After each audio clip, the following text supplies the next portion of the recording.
to Natalie. We are really happy to have you here, and we are really looking forward to receiving your valuable advice and tips on today's topic. So Natalie, please, the stage is yours.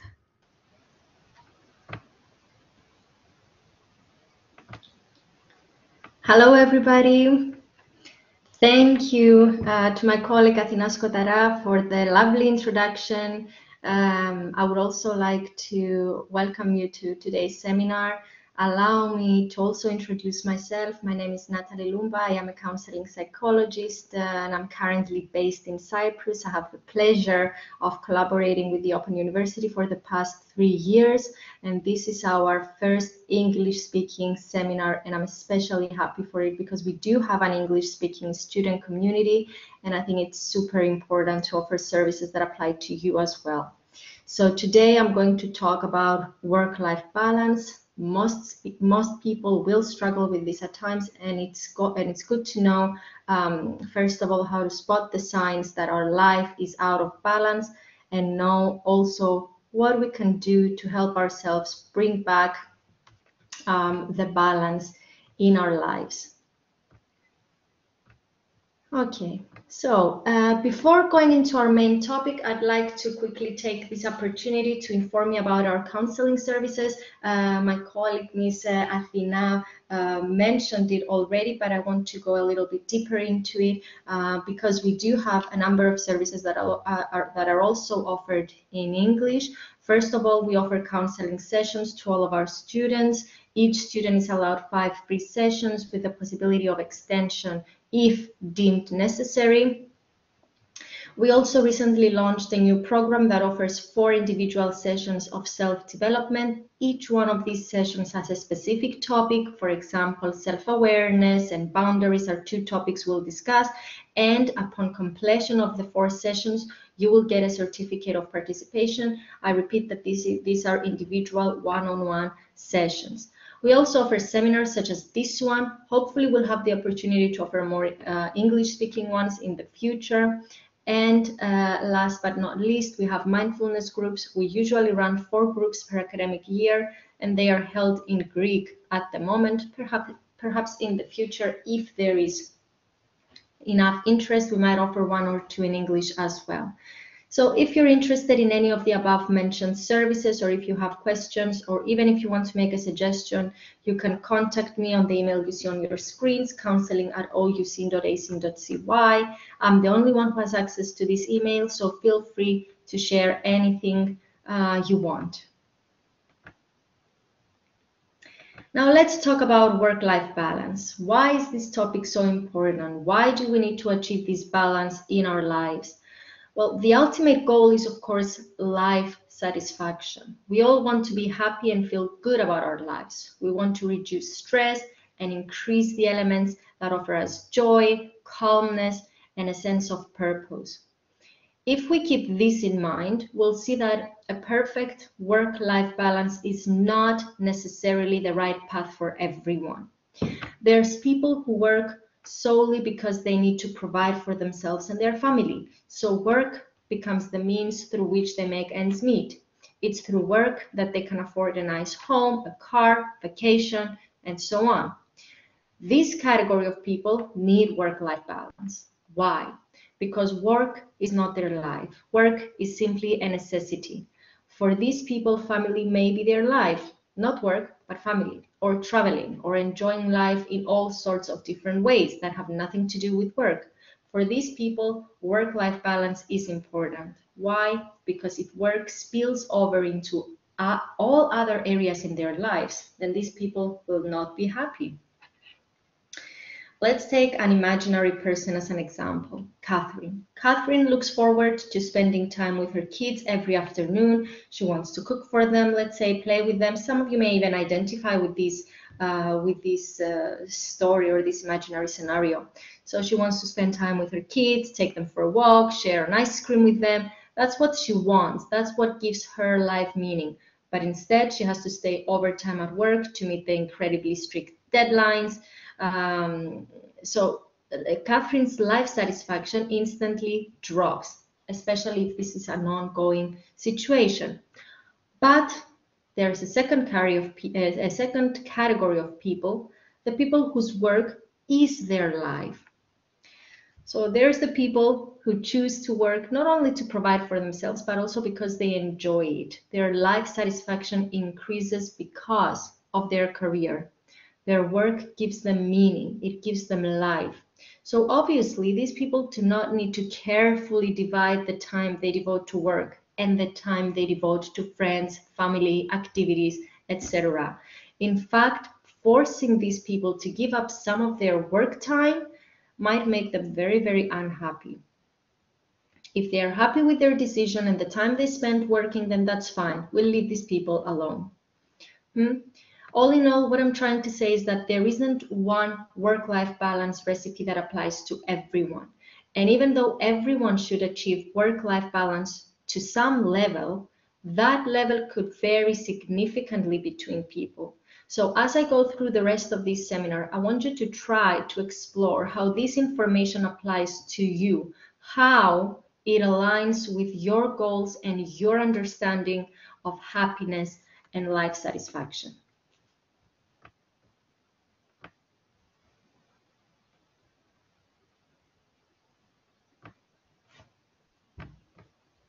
So based on what I just explained, it would make sense to strive for a sense of wholeness rather than trying to allocate equal amounts of time to the different areas in our life.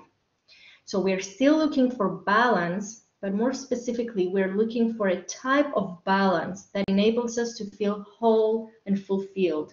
And this wholeness does not necessarily suppose equal parts, and it is not measured solely in time allotment. It's also measured in energy, because at times one aspect of our lives may require more energy than others.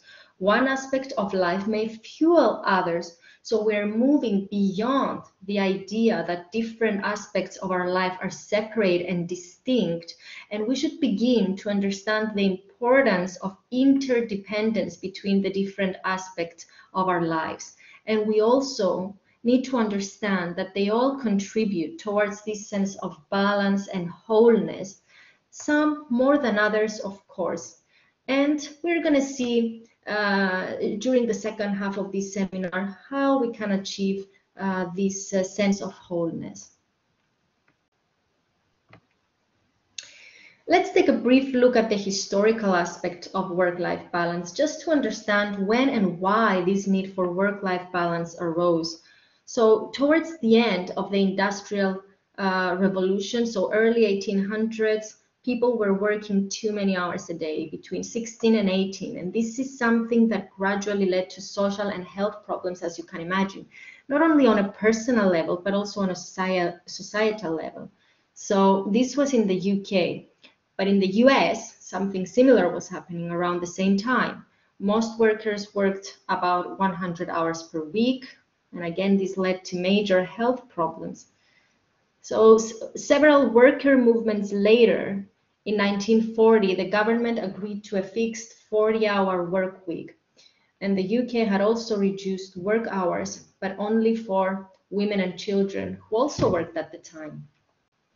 The actual term of work-life balance first appeared in the 80s when women, during the women's liberation movement, if you're familiar with it, fought for more flexible working schedules and, of course, maternity leave for women who at the time also started being quite active in the workforce.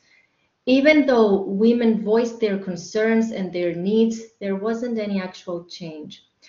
But as years went by, the need for work-life balance became increasingly more intense. That's because of a number of different factors, such as technological advancements, over-consumerism, the need to live the American dream, have a big house, an expensive car, which led people to work more so they could have it all.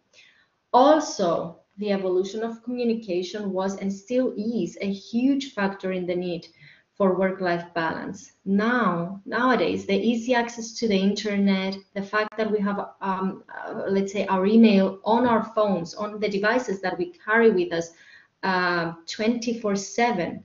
The fact that we may have group chats with our colleagues and be notified about work-related things even after work hours. Well, all of these obviously make it increasingly harder to maintain a healthy work-life balance. Think about it. Now we are accessible, easily accessible 24/7, so it's much harder for us nowadays to keep a healthy distance from work and separate our work from our personal life. During the last 2-3 decades, the line that separates work and personal life has increasingly become more and more blurry, especially during the pandemic, when we turned to online communication, remote work, and we are able right now to work, for most professions at least, we are able to work anytime from anywhere. And this certainly blurs the boundary between work and personal life. Also, the role of women, it has evolved significantly. Now women don't have a very specific and limiting role. We can be whatever we want to be. We can study, have a career, have hobbies, and start a family. Clearly, though, juggling all of these responsibilities can sometimes be a real challenge. So what do? How do we bring our lives to a point where we can have it all? How do we bring our lives to a point where we feel happy, fulfilled, satisfied, and not constantly overwhelmed, stressed, tired, and overworked? I'm going to give you a number of suggestions in a bit. So we will find out the answers to these questions in just a little bit. Let's first define the term work-life balance. According to the Cambridge Dictionary, as you can see here on the screen, I am presenting 3 different definitions. Let's take a look at them. There's a number of different definitions, but I think 3 would suffice for today. So according to the Cambridge Dictionary, work-life balance refers to the amount of time you spend doing your job compared with the amount of time you spend with your family and doing things you enjoy. So work refers to our professional life, our job, our career, our ambitions, and the ways we generate income. Life refers to our private life outside work, which could include anything else, our family, friends, partner, hobbies, exercise, and of course, rest and relaxation. As I said before, there's a number of different ways to define the concept of work-life balance, but here it's enough for today to mention these 3 definitions, and I think then we'll already get a pretty good understanding of what this concept refers to. The second definition is by Hills and colleagues and defines work-life balance as the degree to which an individual can continuously balance the emotional, behavioral, and time demands of both paid work, family, and personal duties. So this definition explains this phenomenon as the balance between personal life and professional life when it comes to the emotional, behavioral, and time resources we spend on these 2. And the third definition by Clutterbuck says that work-life balance is the state in which a person manages the potential conflict between different requirements concerning their time and energy in the way of satisfying needs of welfare and self-realization. So this definition talks about a conflict. 2 different needs compete for our time and energy. A, the need to survive and provide for ourselves, and B, the need for self-realization. So to realize our dreams and achieve inner peace, to achieve our true potential as a person. So these 2 needs demand our time and come into conflict. When we manage to successfully resolve this conflict, then we have achieved work-life balance according to this definition. Notice, please, that this definition doesn't talk about allocation of time or balance between different tasks. It talks about resolving a conflict, an inner conflict that exists when 2 or more things that are important to us compete for our personal resources, such as our time and energy. And the conflict may be resolved in many different ways. This definition doesn't specify that there should be equal allocation of time. It just says that the conflict is managed. So essentially, we find a solution And this solution could favor either personal life or professional life. It doesn't matter if it favors either the one or the other. What matters is that it is managed and that this conflict resolution makes sense to us.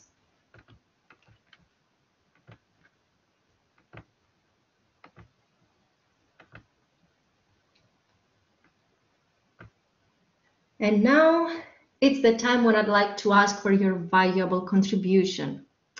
What are the signs that show that we may be struggling with a poor work-life balance? Can you think of any? I'd like to hear your thoughts. Please write your opinion in the chat. What behaviors or situations show that there is no balance in our lives? What can you think of?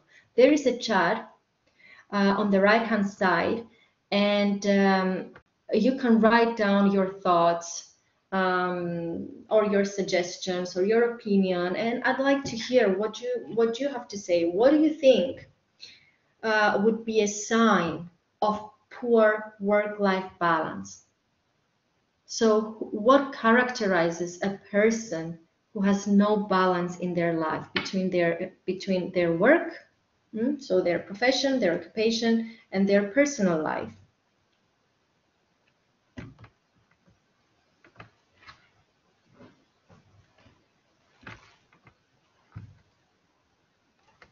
I'm going to write something so you can see where the chat is.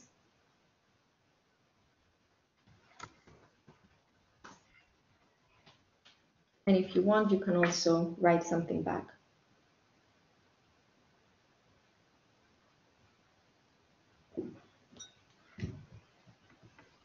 Okay, well, let me answer the question for you. I think it's extremely important to be able to recognize these signs. So before getting into the advice part, I want to go through this list, and I want to ask you to evaluate the extent to which you have a healthy work-life balance. So on the screen, you can see a list of signs that communicate the lack of a healthy work-life balance. I'll read them out loud, and please try to think whether they apply to you or not. So have this evaluation for your own life.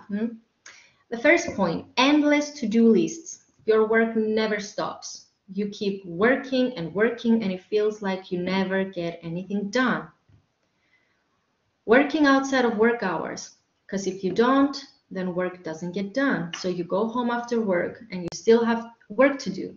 You may even need to do work on weekends, holidays, late in the evening. Sounds familiar? Always being available for our boss, colleagues, clients.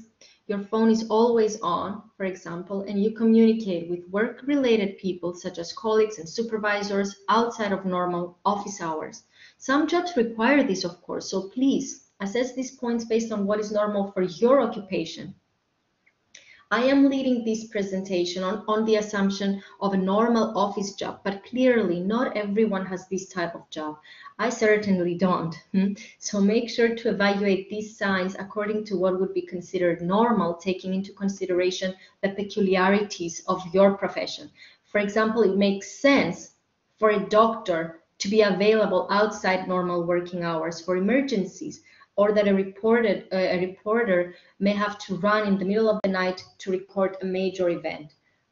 So please think critically about these points, because they don't apply in the same way for all professions. Next point: checking your emails late at night or on days off. This is similar to the previous point, being available for people outside of normal working hours. Constant worry about work-related issues. This is something that shouldn't characterize any profession. If our occupation causes us immense anxiety and worry, we should really explore this sign and try to understand where it's coming from. Few hours of sleep, less than 6 to be exact. Again, there are professions that are more demanding, but no profession should force us to be sleep deprived. Obviously, there will be a time there will come a time when our energy will be depleted if we don't get enough sleep. Very little time for ourselves, no personal life, no time to do things that we enjoy, very little time for activities and friends. That's clearly an important sign. Next one is also an important sign. Our loved ones complain that we don't spend enough time with them. For example, our partner, our children keep complaining that they want to spend more time with us, or our friends may hint that we're never available for them. This should definitely tell us something.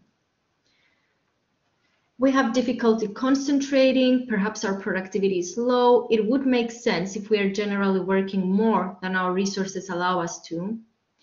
Rarely having fun. As I said before, there is no time for activities, going out or doing anything we enjoy, and even when we do, we still may be checking our phone, or we may be running late because we had a work emergency, or we have to leave early because we have to do something for work. So it's not that we don't want to go out and have fun, it's that there's simply not enough time left.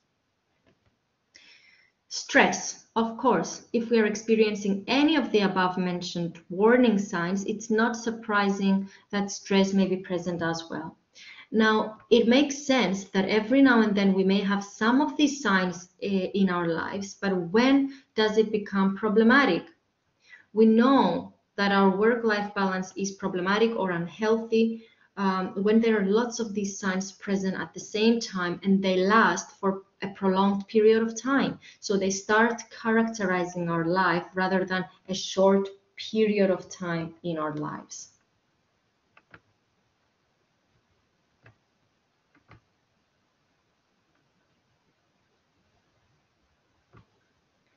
I would also like to discuss some negative consequences of poor work-life balance. Specifically, I want to talk to you about what research findings indicate. What happens when we have an unhealthy work-life balance for long periods of time? Well, studies have shown that there is an overall drop in well-being. When we have well-being, we feel happy, we feel healthy, socially connected, and purposeful most of the time. When the sense of well-being drops, it means that our physical health may be suffering, our social life may be suffering, and our job satisfaction and overall life satisfaction may have dropped. Also, a common consequence of poor work-life balance is fatigue and poor sleep quality.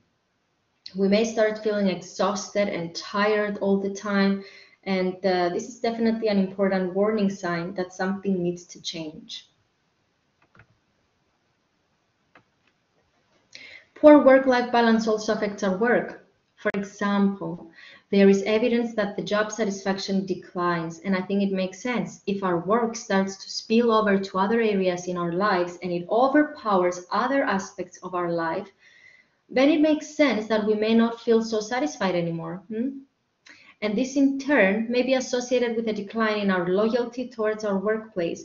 If we are unhappy with our work, for example, the hours we work, the conditions, the pressure, then we may begin to consider the possibility of leaving.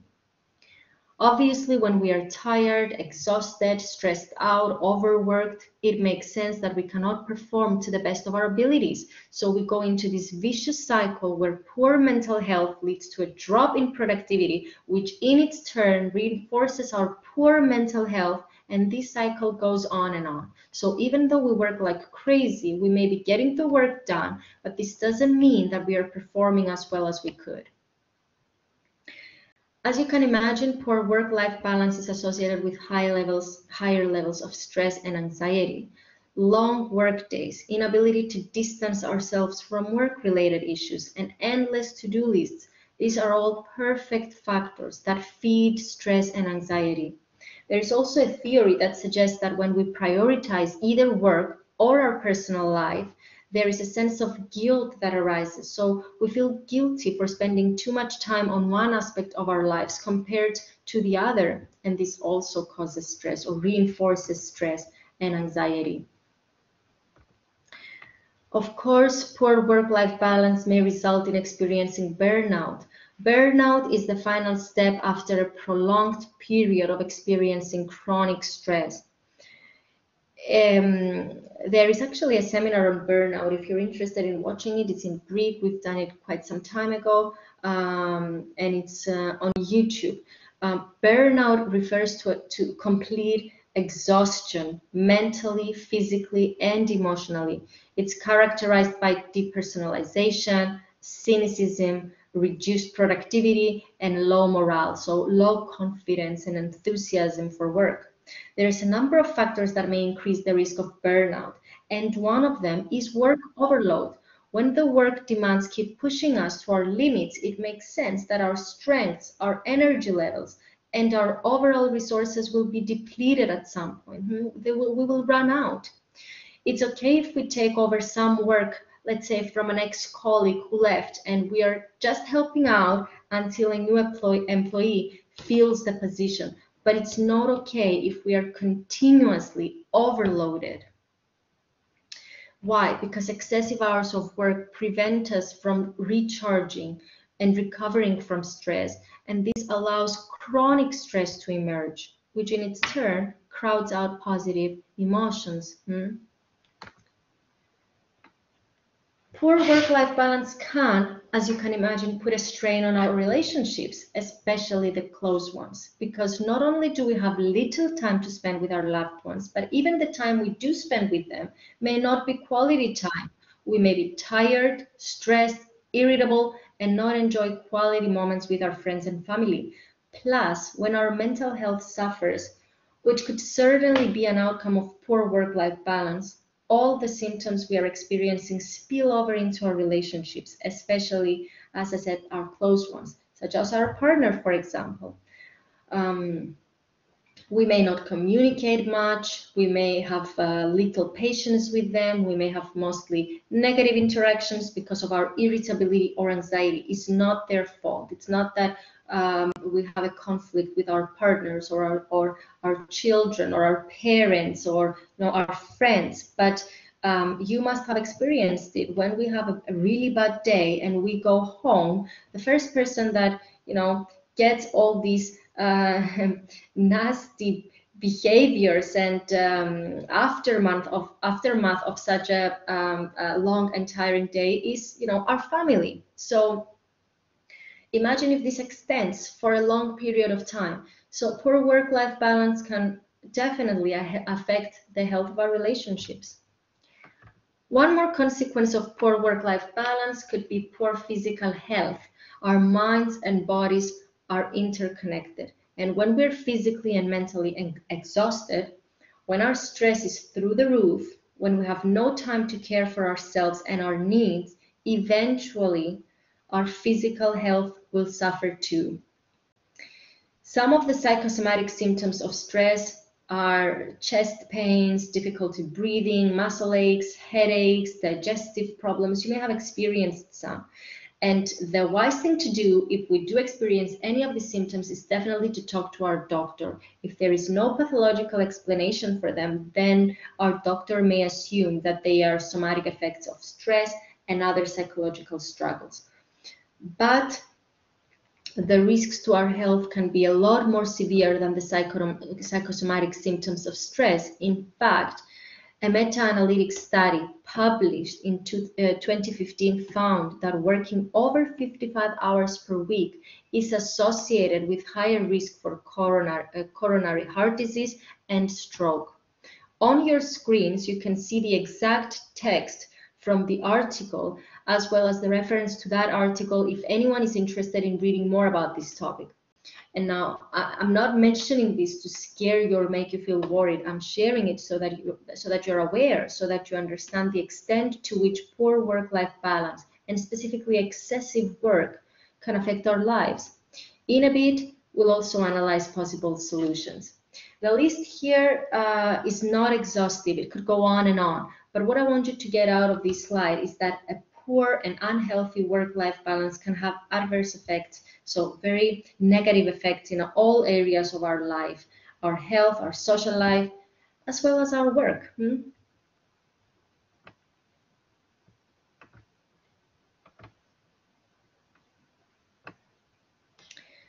On the other hand, studies show that a healthy work-life balance is associated with an overall increased well-being, lower stress levels, lower risk for burnout, healthier and happier relationships, and an increased overall life satisfaction.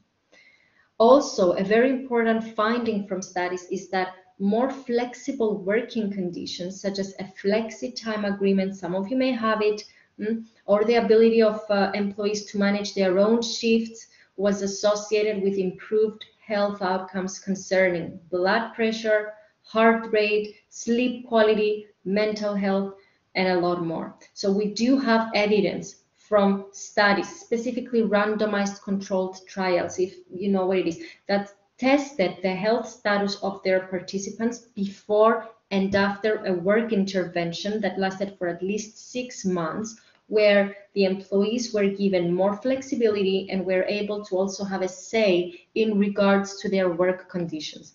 The results of these studies showed that their health status improved significantly.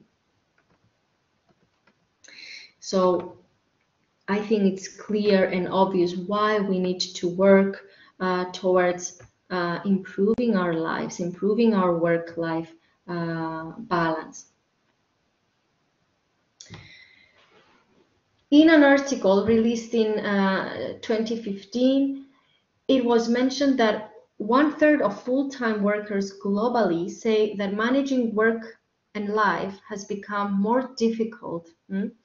And the people who seem to be struggling the most are younger generations and parents, parents especially of younger kids. But why is that? What are the causes of poor work-life balance? What are the factors or the circumstances that may lead to a poor ability to balance work demands and life demands? The number one factor, according to this global survey, is the stagnant salaries and increasing expenses. What does this mean? It means that as salaries remain the same, the expenses, life expenses go up. They keep rising, making it very difficult for an average person to cope and provide for themselves and their families. As a result, they may increase their working hours, so the work responsibilities and demands increase.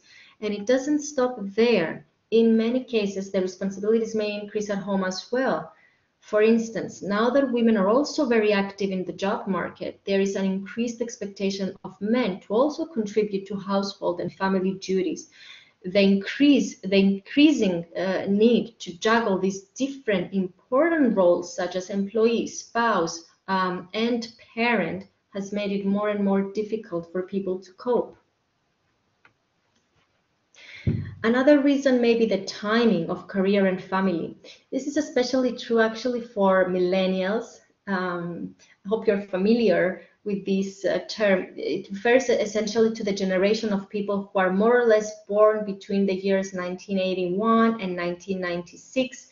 This generation is also called Generation Y, and they are more likely to experience career advancement at the same time when starting a family. So we're talking about two major life events competing for time and energy simultaneously. Well, it makes sense that these people are more likely to struggle with work-life balance, doesn't it? And another factor that may lead to poor work-life balance is the longer hours that employees are expected to work. The job market is currently highly competitive, and many employers increase the demands they have from employees. Besides that, there is the pressure of keeping our job, so we have to keep proving ourselves. And in an attempt to do that, we may take on more responsibilities and work longer and harder. And finally, having children is certainly a major change in life that instantly increases the responsibilities and duties of an individual, making it more difficult to balance all the demands in their lives. Because if you work very hard, but you're single and have no children, then any time you have outside of work is yours. It may not be much, but it's still yours. But when one starts a family, most of the time outside of work must be devoted to them, to the family. So this leaves very little, if any, time to attend to our own needs and care for ourselves.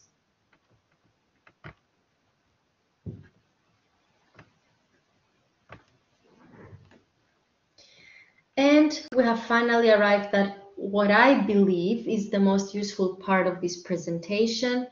What can we do to improve our work-life balance? We're going to analyze a number of different tips, and please feel free to use any that may seem useful in your own life. First advice, set boundaries and learn to say no. When it comes to boundaries, you need to step up your game. Most of the time, we're too scared to set healthy boundaries because we may worry that we may seem lazy, aggressive, unwilling to help. But the truth is that clear and healthy boundaries are simply a way to protect ourselves and make sure that we are not being taken advantage of. One simple way to set your boundaries is to avoid communicating with colleagues and clients outside of working hours. You can set, for example, an auto response on your email that explains that you're off work at the moment and that you'll respond at your earliest convenience. Also, don't pick up your phone outside of work hours. You don't have to be readily available for everyone at all times. Try to distinguish between urgent issues that need your immediate attention, in which case I understand that you have to work outside normal working hours, but there are also issues that can wait until you're back to work. If you try to do this exercise, so to distinguish between issues that are urgent and issues that are work matters that are not, you'll see that most issues are not really urgent and they could very well be dealt with the next day or after the weekend. So you are responsible for defining the lines between personal life and work.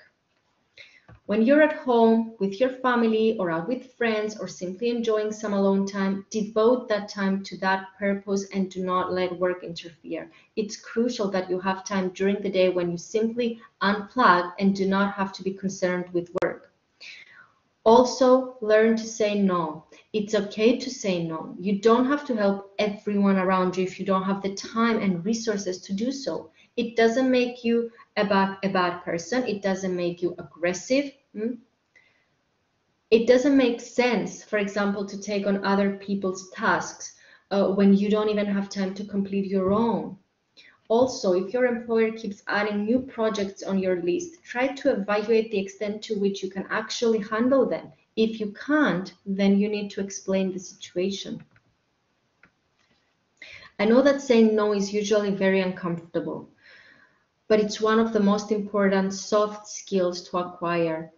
And a great starting point is to make a list of your typical work demands and prioritize what needs to be done. So identify the tasks or projects that you must prioritize, and if new tasks come along that aren't urgent or important to you, then those are the tasks you need to say no to.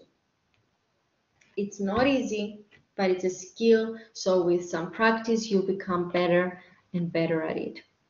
There's also a seminar on boundaries on YouTube. It's also in Greek, but it analyzes everything about, well, more or less, a lot of information anyway, in regards to boundaries and how to set them correctly. It's also on the YouTube channel of the Open University. A second piece of advice is to discuss your work situation with your employer. You must take into consideration your needs as well as the needs of your organization and discuss this with your employer.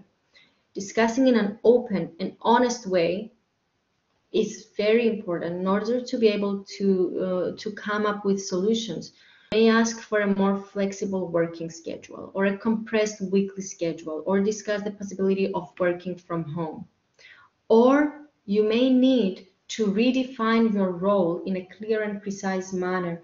A lot of problems may occur if there is role confusion in the workplace and employees are not sure what falls within their range of responsibilities and what doesn't. And this actually is another factor, that another risk factor for burnout, not understanding exactly what my role is and just taking on a number of different tasks that at the end of the day create overload and confusion. So it's important to clarify that and also discuss the possibility of sharing some tasks with other colleagues if we feel that it's too much for one person to handle on their own.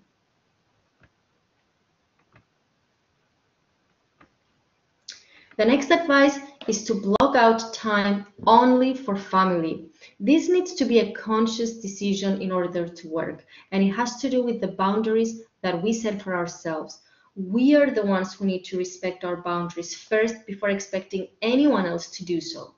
We must take a look at our schedule and see when it would be possible to block some time only for our family or our friends. It may be the Friday evening, let's say, or the entire day on Sunday. But when you do find that time and you block it out, it's important that you're present in the moment. So you must eliminate all possible distractions. Do not answer your phone when it comes to work. Do not check your emails. Do not worry about things getting done or not. Just let yourself enjoy the time with your loved ones. One way to do this, so something that could help, is to actually arrange something. Arrange, for example, to take your kids on a road trip, or make a reservation for you and your partner at a restaurant, or make plans with your friends. So arrange something for that time that you have blocked out. This will increase the chances that work would not and could not interfere with that slot that you decided to dedicate to your personal life.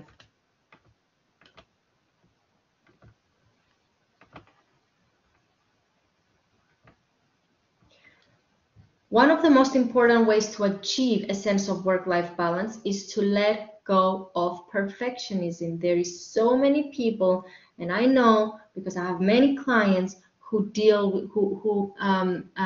struggle with this issue, perfectionism. It's important to recognize that life isn't always easy. Everyone struggles, and you aren't always going to get it right. We can't place that expectation on ourselves because it's completely utopic. And if we do place it on ourselves, then we are just setting up ourselves for failure. We have to be able to accept that sometimes we'll make mistakes and sometimes things will remain undone, and we may not always be on top of everything, and that's okay. And this brings me to my next point, which says, let go of the need to always have it all. It's important to understand that life has its ups and downs, and some periods may be going very well for us, whereas other times we may be struggling more. That's life, and that's normal. There may be times, for example, that our work is very demanding and we have a lot on our plate with our kids. During this time, we may not be able to go to the gym or go out with our friends. That's fine. It's normal to have periods like that. It doesn't mean that it's going to stay like that forever. Of course, if that goes on for an extended period of time, we should consider making some changes. But we should also have the understanding that there will be times that our life is busier than normal, and it's okay not to have time for everything all the time. We should learn to set realistic expectations for ourselves at different times in our lives, according to the different demands of the different periods in our lives.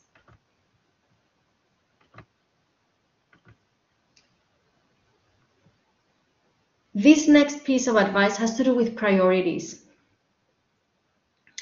Somewhat connected to the previous point.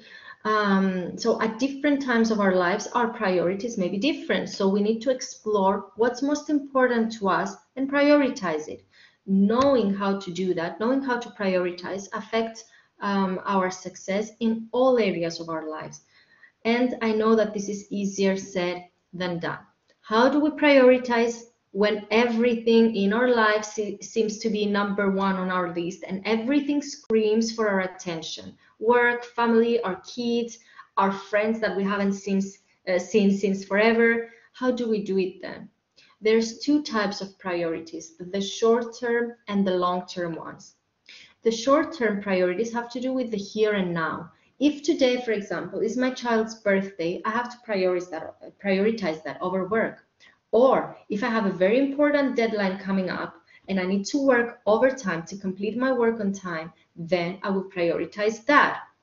Now you may ask me, what if both come at the same time? Well, then I need to plan ahead and manage my time effectively in order to fit both into my schedule. And here is where time management skills come into play. Now, analyzing time management is beyond the scope of this, of today's seminar. But if you're interested in learning more about it, you can watch a seminar that I did on this topic a while ago. Again, it's on YouTube on the university's channel. Again, it's in Greek, but if you can watch it, it definitely gives a lot of useful tips on how to manage time effectively. Now, going back to prioritizing, I mentioned long-term prioritizing as well. This type of prioritizing has to do with our values and our long-term goals in life.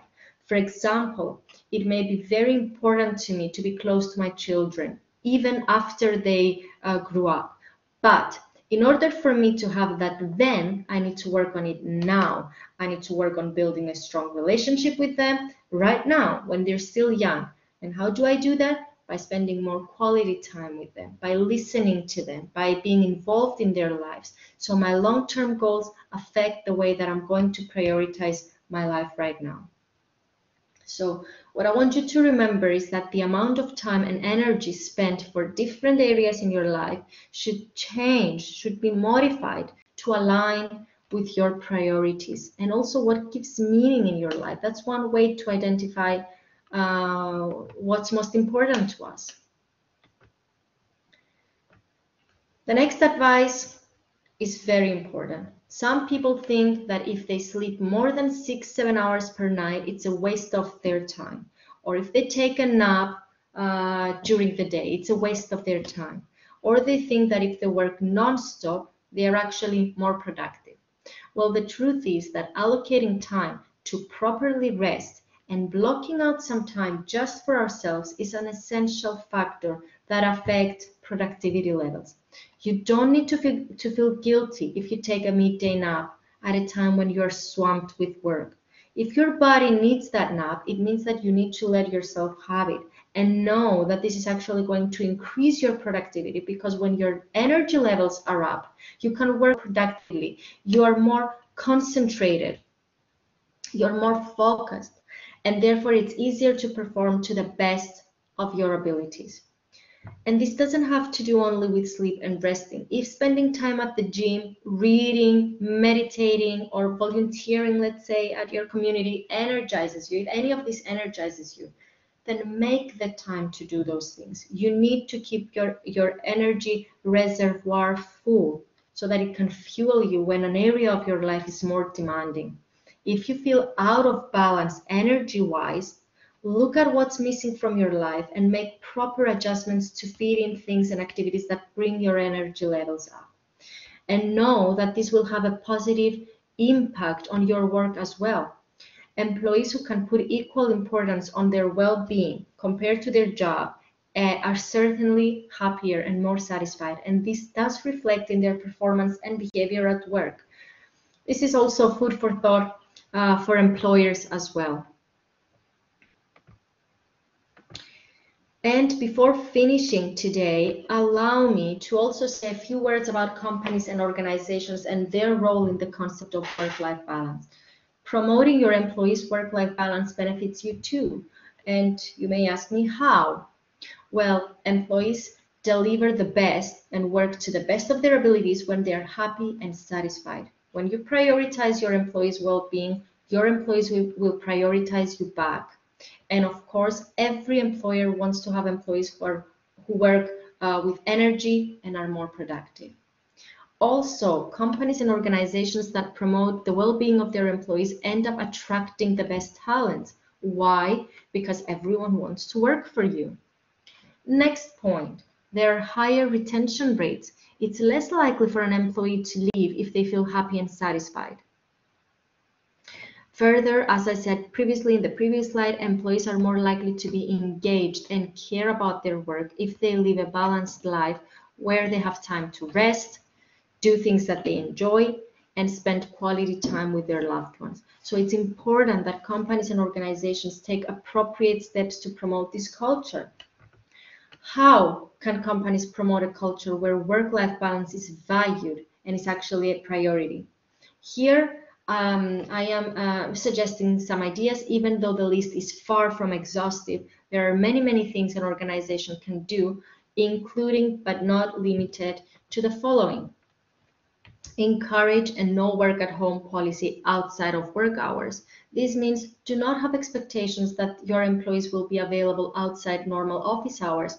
Don't call them, don't email them during this time, and encourage all employees to respect their colleagues in the same way. Allow work from home and or remote work. In some types of work, it's possible to work away from the office and still have a very high level of productivity. The pandemic opened our eyes in that sense, didn't it?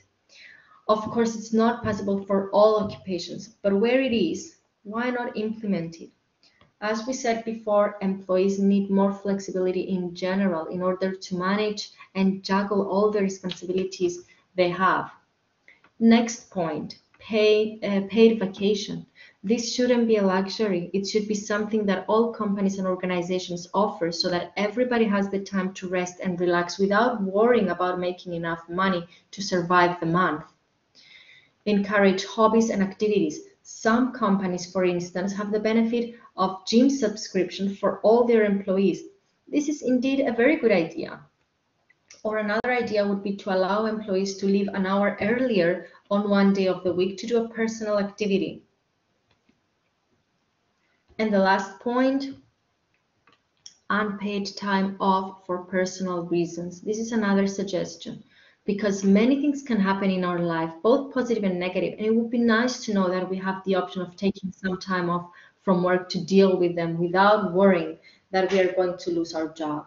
As I said, these are only some suggestions. I actually know quite a few companies that try to implement such policies, but we still have a long way to go until work environments reach these optimal levels. That's why each person is responsible to take care of themselves and make decisions that will eventually improve the quality of their life.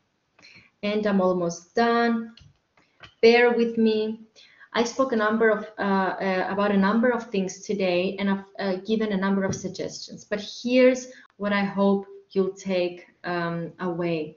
I hope you remember that your life is not comprised of two domains, work and life. Work is integral to life, not separate from it. By seeing all aspects of your life as contributing to the whole, to your, to this sense of wholeness, you can better manage the time and energy to achieve whole life balance. So to achieve this wholeness that I spoke about in the beginning. Spend time on things you enjoy and know that this contributes to your overall well-being. Spend time on your work, but set proper boundaries. Try to figure out what's important to you, what's the meaning in your life, and try to align your daily life with your values, your hopes, and your dreams. It's not easy, I know, but it's worth a try. And if you're struggling, talk to a mental health professional, a psychologist, or a life coach, and get the guidance and support you need.